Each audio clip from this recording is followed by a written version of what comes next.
Hey, thanks so much for that call-in, Carrie. Or I think your name was Carrie. I sure hope your name was Carrie. Otherwise, I'm calling you by the completely wrong name. Well, we're gonna call you Carrie. Carrie, thank you for that call-in. So essentially, to answer your question, my process typically looks like this when I'm learning a new language. Usually I start with YouTube, or YouTube or something like that, where I start to look and do some very minor research about the language. For example, maybe the alphabet, maybe some of the hard sounds, maybe some basic phrases, maybe some music, just to get my feet wet. That's typically how I start. From there, I usually end up, I think I've always ended up, if I'm not mistaken, I've always ended up taking classroom lessons. I'll take a language class. I feel like I like the structure, especially in the early phases. From there, I tend to actually travel to a country that speaks that language. So when I did Spanish, for example, I traveled to Peru, I traveled to Chile. When I did French, I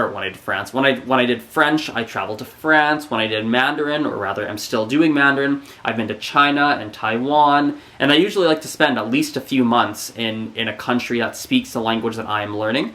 From there, I usually, from there it really depends. Often I will continue taking classes, but then my favorite methods tend to diverge. So I learn a lot by listening to music. I learn a lot by watching videos online, right? So I would say that my favorite methods to get to the intermediate stage would be first off, starting off with some basic things on YouTube, then going into language classes, then going into traveling.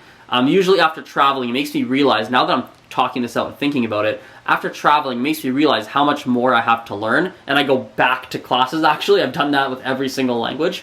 And then I'm like, yeah, I really got this now. And then I'll travel a second time back to the country to be like, yeah, let me show the frickin' country and all those locals how good I am. And obviously, none of the locals really care how good I am, but that's kind of where my head is at. I'm a bit of a competitive individual, especially when it comes to languages.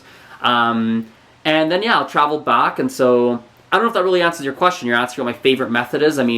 That's a bunch of different things that I do that help me a lot. And I think what tends to happen, the last thing I'll end this off on, is what tends to happen is that when I have kind of crossed that intermediate level, my tendency is to start doing some more casual things. So whether it be like talking with natives, hanging out with native speakers, trying to find native speakers in my city, listening to music, watching TV or YouTube videos, finding YouTubers in that language, more casual things like that. And I find that really helps me once I cross that intermediate stage and I can start to engage in some more quote-unquote native content. So anyway, thanks for that call in, Carrie. I'm going to find out in a second if your real name is Carrie or if I have been calling you by the completely wrong name this whole time. But thanks so much for the call-in. And if anyone else has call-ins, feel free to call in. I will answer them in today's episode or in today's radio show. Okay, talk to you soon.